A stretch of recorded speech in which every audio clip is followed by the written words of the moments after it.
رئیس سوال مطرح میکنیم برای مردم خود که امروز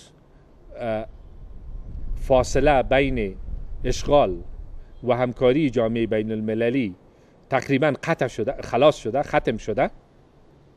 یعنی دیگه میتونیم میره اشغال بنامیم.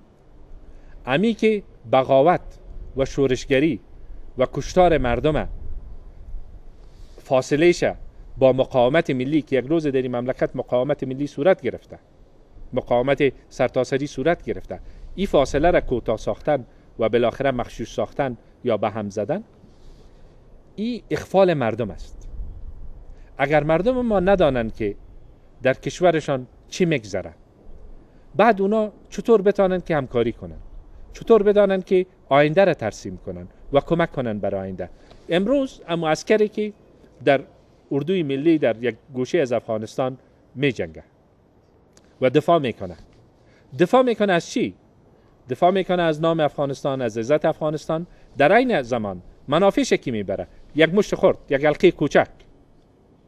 حلقه کوچک مردم منافع را به جیب خود میبره. اما عسکر که اوج دفاع میکنه وقتی که میشنوه که سرقماندان اعلای اردوی افغانستان میگه والا حال دیگه ما گفته نمیتونیم که طالبان مقاومت میکنن، مقاومت ملی است یا یک حرکت ضد مردمی، این شما چی مینامید؟ یک خطر است. در این زمان پیام اصلی به مردم این بود که این اجازه داده نخواهد شد که یک شخص همه چیز در کشور به هم بزنه. در این شک نیست که در 8 سال گذشته بهترین فرصت ها از دست افغانستان رفته. اما امروز خود همین تصمیم پارلمان افغانستان نشان میده که تصمیمی که 2 روز قبل گرفت که زمانا گذشته و مردم افغانستان هم آگاه هستند. مسئله ائتلاف گفتین، فقط ما هنوز هسته ائتلاف بزرگ سیاسی را گذاشتیم، در مشوره و شور با همه حرکت های سیاسی هستیم در راستای هم اهداف برنامه تغییر و امید که عناوینش شما در جریان هستیم.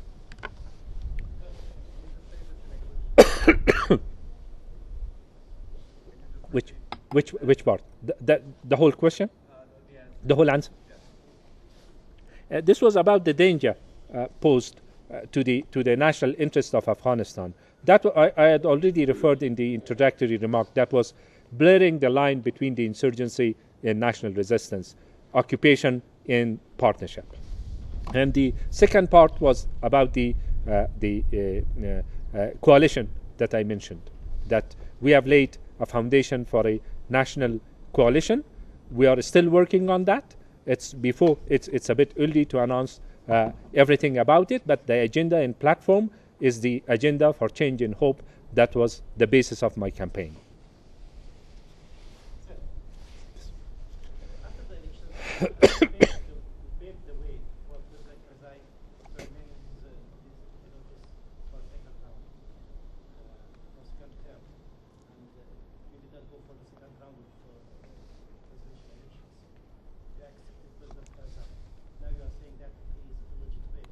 No, he said yesterday that his legitimacy remains under question, yes. I think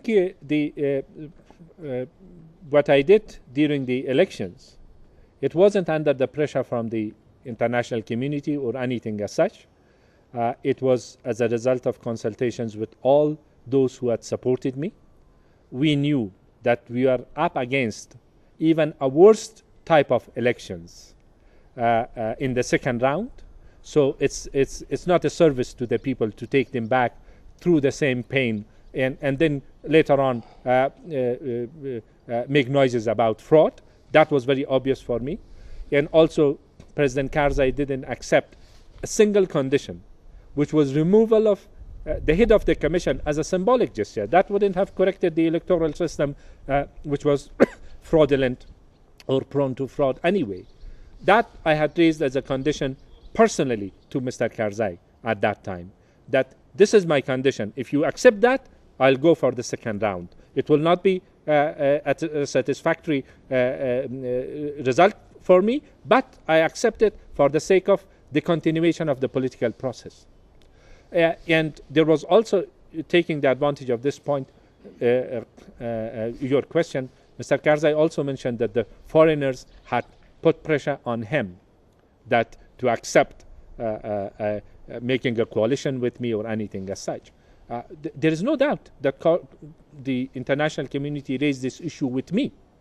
Knowing Mr. Karzai, knowing that he doesn't have the vision to lead this country, I have rejected all calls as such,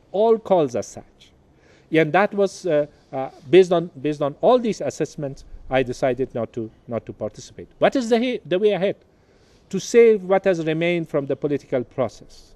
We are going towards the parliamentary elections. If we correct the electoral system, that will help give legitimacy to the system, even to Mr. Karzai.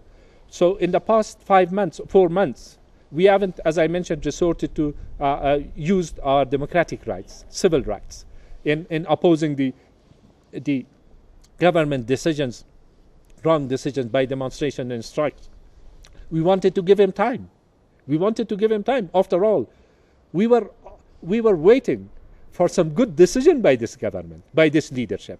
It's not forthcoming. It's the reversal of the process what we see. So there isn't a way that we can help more to give him legitimacy. He is not doing a service to his own legitimacy. So, but we will continue our effort in order to save what has remained from the political process. That's the key. That's the way ahead.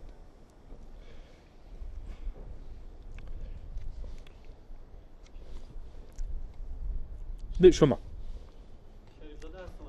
بربانی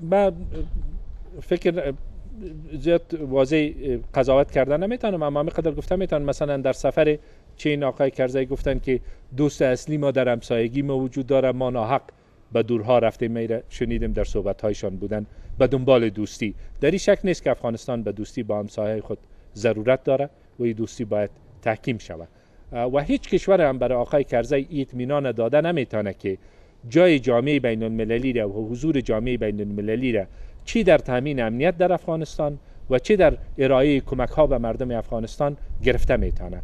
آیا که از کدام سیگنال آقای کرزی به این نتیجه رسیده باشه، این سوال است که به خودشان باید مطرح شد.